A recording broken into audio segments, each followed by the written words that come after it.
safe. He and his team are just absolutely, totally outstanding. General, thank you for being here today and agreeing to do this press release with us. We're going to have speakers today. Of course, the General is going to speak as soon as I give a quick overview, and then Brad McVeigh, the statewide prosecutor.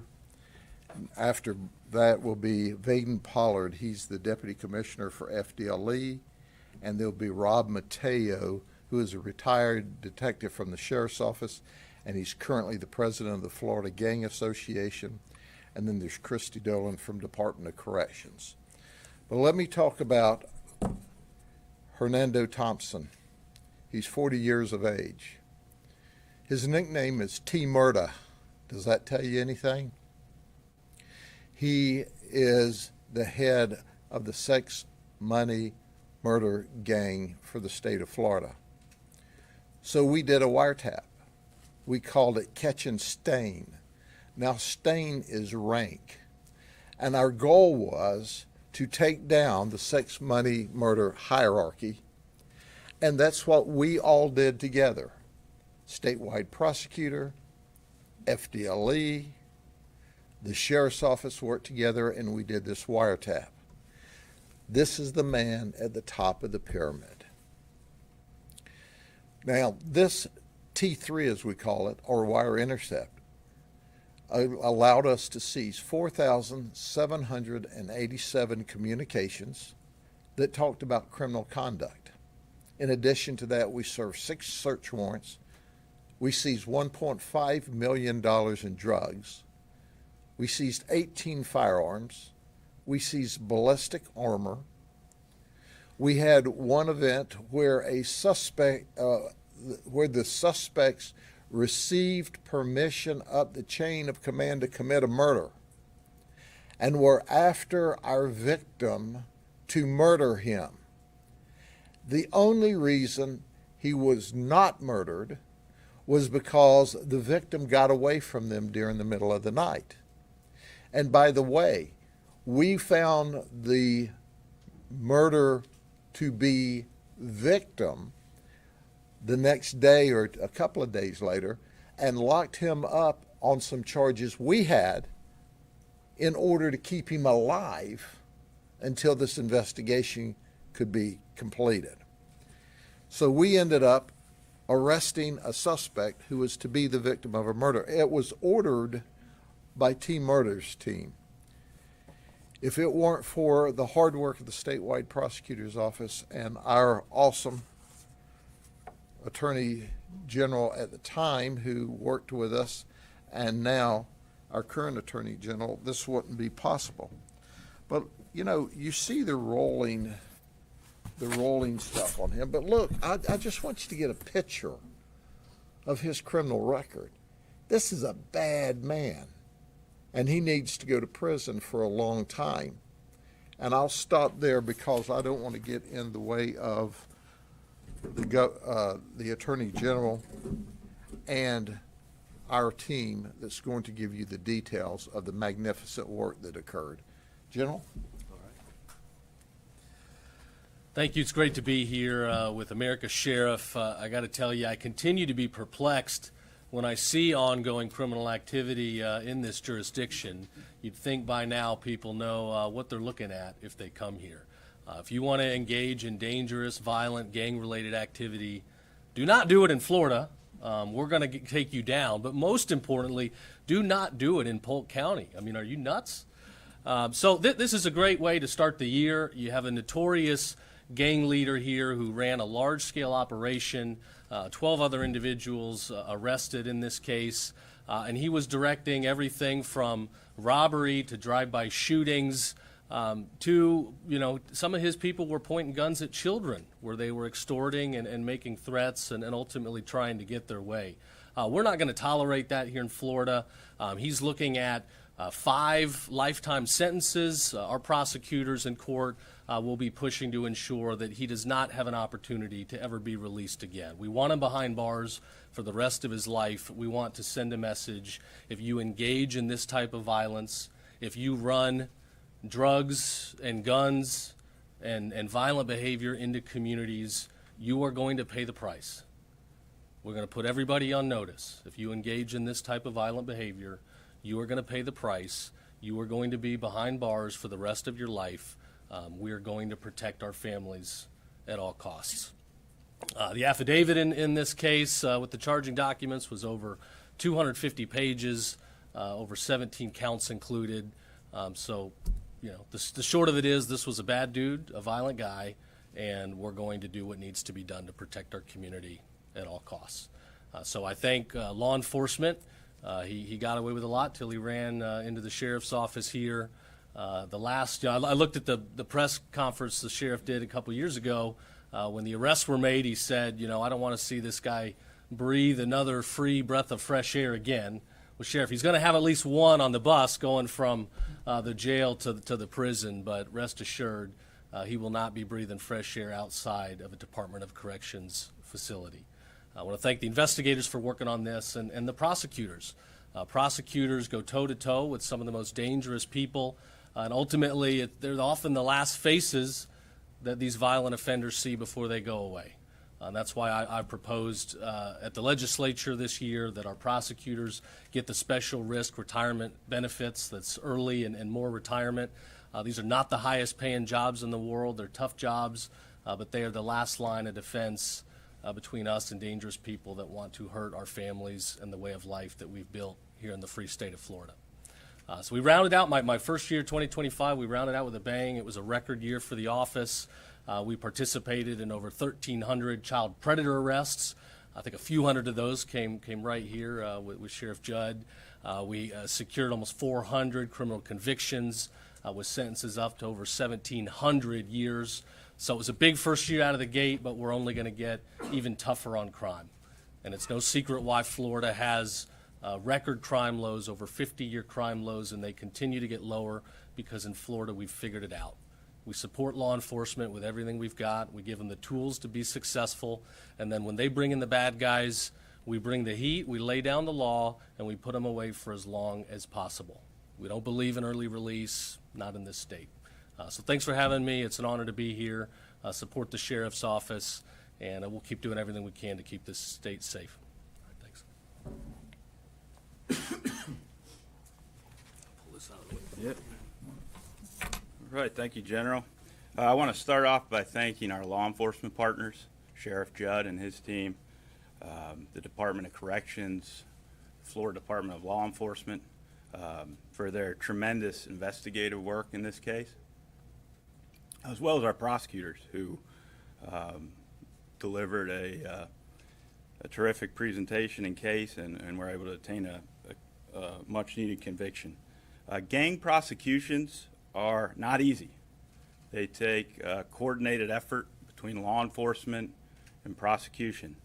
It takes great diligence, great patience, and the higher up you go in the hierarchy, the more difficult it becomes. Defendants will oftentimes attempt to insulate themselves, which is exactly what happened here. This defendant orchestrated and directed a criminal operation that terrorized Floridians. Robberies, home invasion, burglaries, drug dealing, and this defendant, as the General State, is now facing 5 potential life sentences. The state of Florida and this community are safer for this prosecution. When the Attorney General and the Sheriff say criminals should pack it up and find another state to operate in, this isn't a talking point. They're dead serious. The Office of Statewide Prosecution is tracking the Attorney General's priorities, protecting children, rooting out gangs, taking out drug, human, and sex traffickers. This prosecution of a high-level gang member reflects those priorities. So if you are a gang member, a sex predator, drug trafficker, and you happen to be listening to this press conference, unless you want to spend the rest of your life in a cage, I strongly encourage you to listen to the Attorney General and the Sheriff and relocate your operations from Florida. Thank you for having me.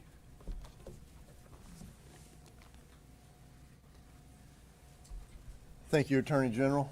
Sheriff Judd. It's an honor to be here today in Polk County Sheriff's Office. I'm Deputy Commissioner Vaden Pollard with the Florida Department of Law Enforcement. I have the opportunity to oversee investigations for FDLE throughout the state. I'll submit to you that our relationship in working with the Attorney General and with Sheriff Judd is phenomenal. Nobody gets after it like they do. They are hard chargers. And the special agents that worked on this case with the Polk County Sheriff's detectives, they get after it every day. When you think about the name of this gang and what their ethos is, for lack of better terms, they are right where they belong. You know, justice requires finality, and it's coming with this. And thank you, Attorney General, that your shop is going to make sure that these guys stay away for a long time. Thank you. Good morning. So they've touched on the investigative side of this. I want to talk about the collaborative side of this. This was a long and complex investigation. We put together a really good team for this investigation, Lieutenant Gonzalez, Special Agent Watley, myself. Collaboration starts at training, believe it or not.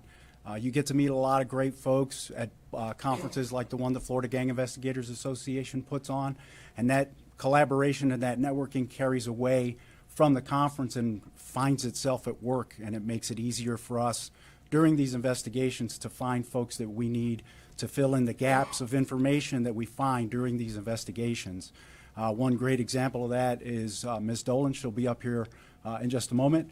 She and I worked quite a bit during this investigation to fill in a lot of those gaps, especially when we start talking about coded communications.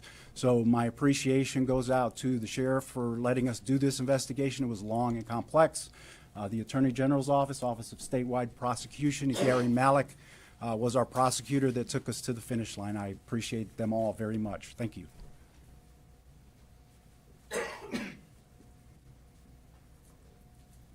Good morning. Christy Dolan, Florida Department of Corrections. I'd just like to emphasize the critical role of interagency collaboration. This case is a perfect example of how cooperation across different levels of law enforcement is not just beneficial, but it's essential for effectively developing complex and multi-jurisdictional investigations.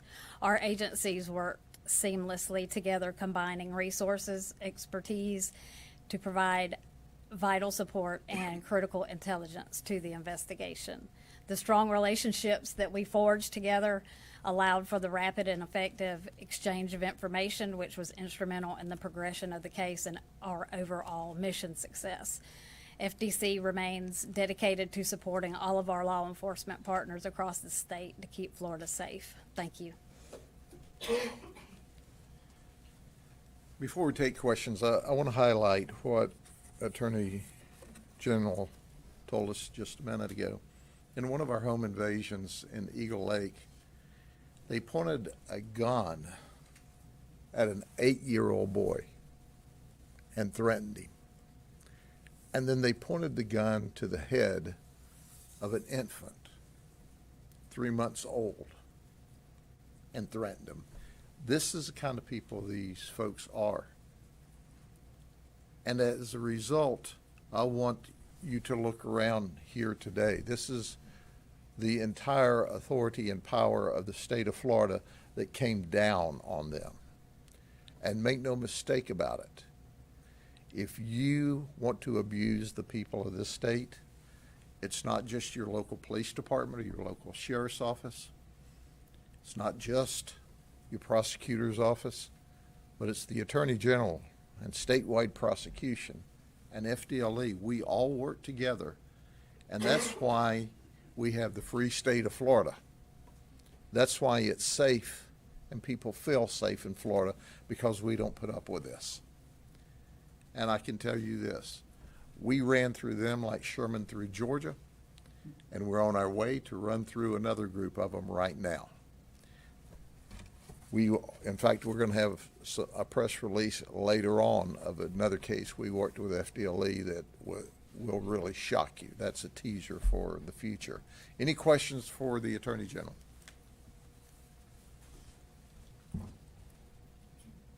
Oh man, easy day. All right. Thank you guys. Well, we got one? I have a question unrelated, but I have questions for this. Sure. I have one unrelated to this.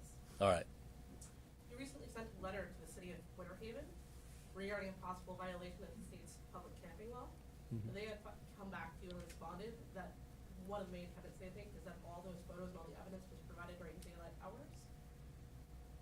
And people sleeping in public parks during daylight hours, do you have a response to that? Yeah, my response is we want to work with them to enforce the law. We passed a law recently here in Florida. Homelessness is not permitted. Law enforcement has a job to do. Part of having a safe environment for families is that you don't have people sleeping in parks where children might be playing, where you don't have people that may be inebriated or suffering from mental health issues or other dangerous violent tendencies. We don't want them near our kids. So the letter is it's a stern but polite call for help. Enforce the law. We're certainly willing to work together with them on it. I think the sheriff will work together with them. We're happy to help them get into a more compliant posture. But at the end of the day, if we put laws on the books here in Florida, they mean nothing if we don't enforce them. So we've seen some examples of jurisdictions that I don't think have done the best job in the state. I don't think this is a lone, isolated issue here in Central Florida. But we will engage in a dialogue and hopefully bring them into compliance. I want to ask about Hernando Thompson. I'm looking at this screen here, and one of the first offenses you see is all the way back to 2003. A totally different time from right now. But the average person will look at that screen and say, why wasn't more done earlier to try and stop him? You see, like, the crazy charges there, and someone would say, there is no way that he could have been stopped beforehand to prevent any future crimes. So what would you say to the average person looking at that long rap sheet saying, where's the enforcement been from all these years, 23 years plus? Sure. Well, look, I don't believe in early release. What I will say is when you got gang leaders like this, a lot of the more serious, heinous crimes, as the statewide prosecutor indicated, they try to insulate themselves where they're not directly boots on the ground, running headlong into police forces. Rather, they're managing it like a business leader. They're managing it like a business crime syndicate. So it takes a little bit longer to investigate and ultimately connect the dots to hold those people accountable for the crimes that others are committing under their direction, under their coordination. So we're changing the culture here even further. I mean, Florida's been a tough on crime. We're going to get even further tough on crime, and where prosecutors don't want to be tough on crime, we're going to send them packing for a new job. Yes. Would you consider this to be the dismantling of sex, money, and murder, their gang, or is there more work to do on this? Well, we've dismantled a lot of it. I don't want to definitively say, they're dead in the water, but we're still working on some other leads and investigating, and where we see violent offenders rearing their heads, we're going to hold them accountable. Do you expect additional charges from the initial people who were arrested in 2022? I don't have definitive answers on that, but, we're willing to follow up with you offline if more comes to light. Sheriff, has this gentleman been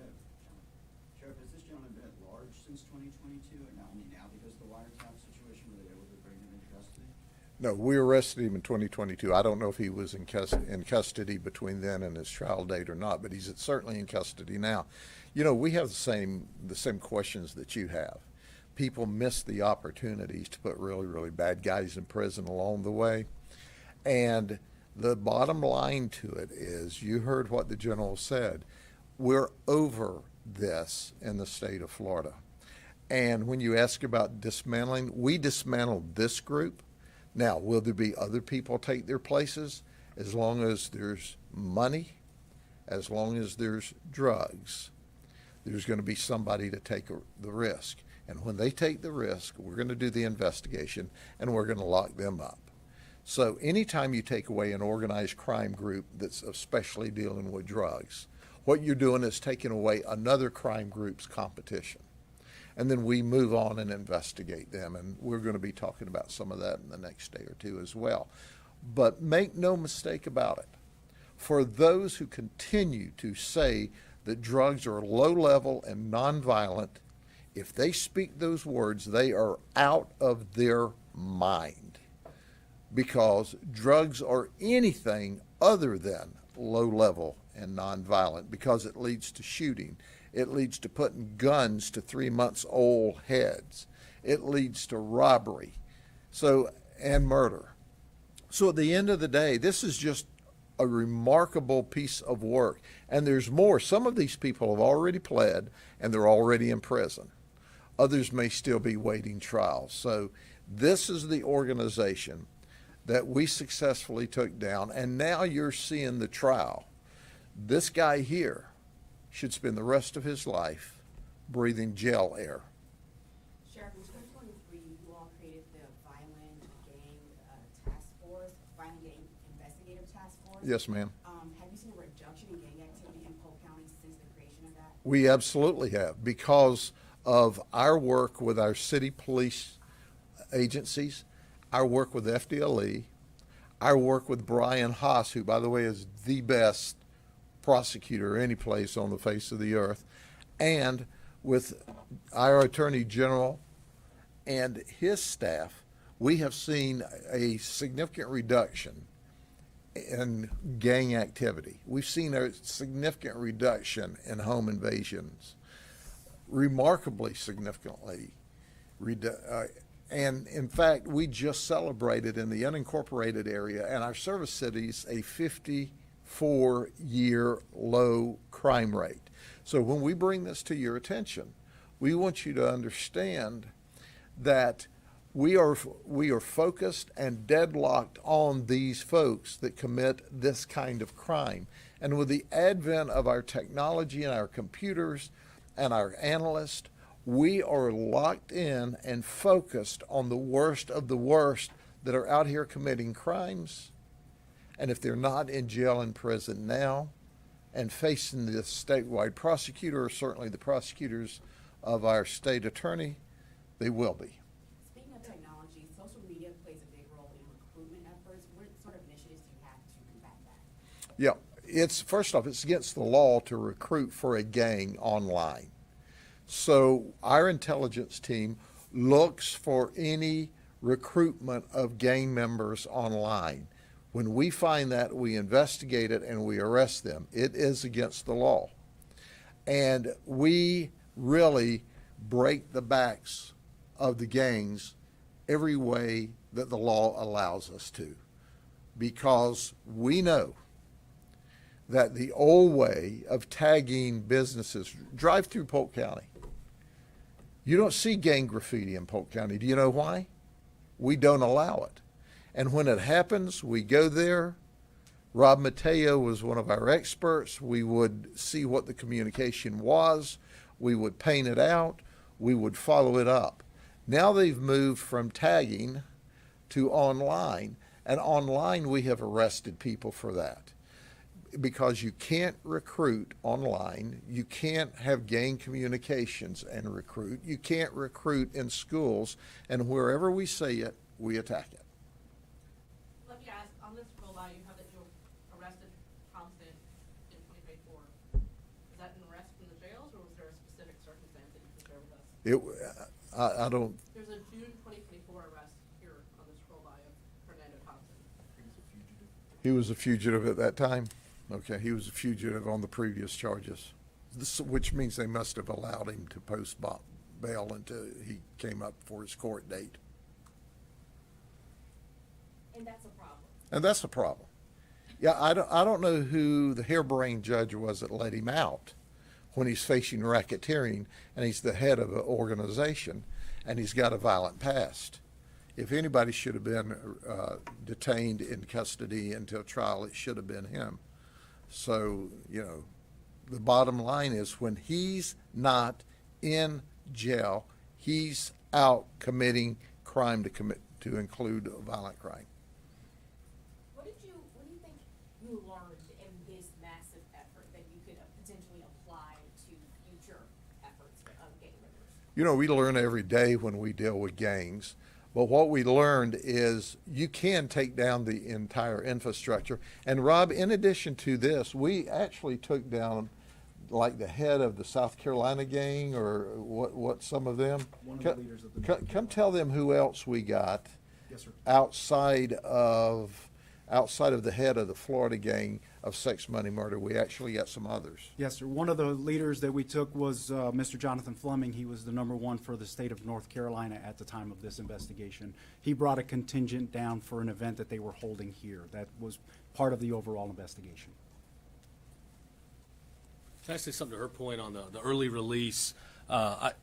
It's got to stop. Judges have way too much discretion where somebody can be wanted for the most violent of crimes, and yet they're still allowed to walk free on bail.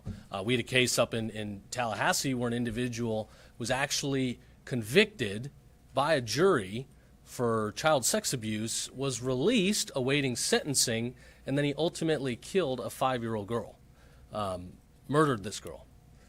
So we've proposed legislation this year, again, titled Missy's Law, named after this young girl, to tie up these loopholes where judges are allowed to let these dangerous people go free. Somebody that's a child sex abuse defendant doesn't have the ability to just walk around our little kids. We can't have that. So we're trying to tighten up there. Thanks for the question. Anybody else? What do you think? All right.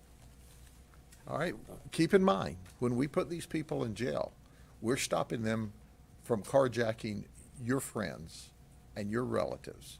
We're stopping them from doing home invasions to your friends and your relatives. This is about protecting the people of the state of Florida. And it is an honor, General, to have you as our Attorney General who recognizes there's nothing more important than the safety and security of the people of the state of Florida. And we're going to keep locking bad guys up. But hey, if you really want to commit crime unabated, there's California, New York, New Jersey, Minnesota, pick a state, all right? Go there. Just get out of Florida.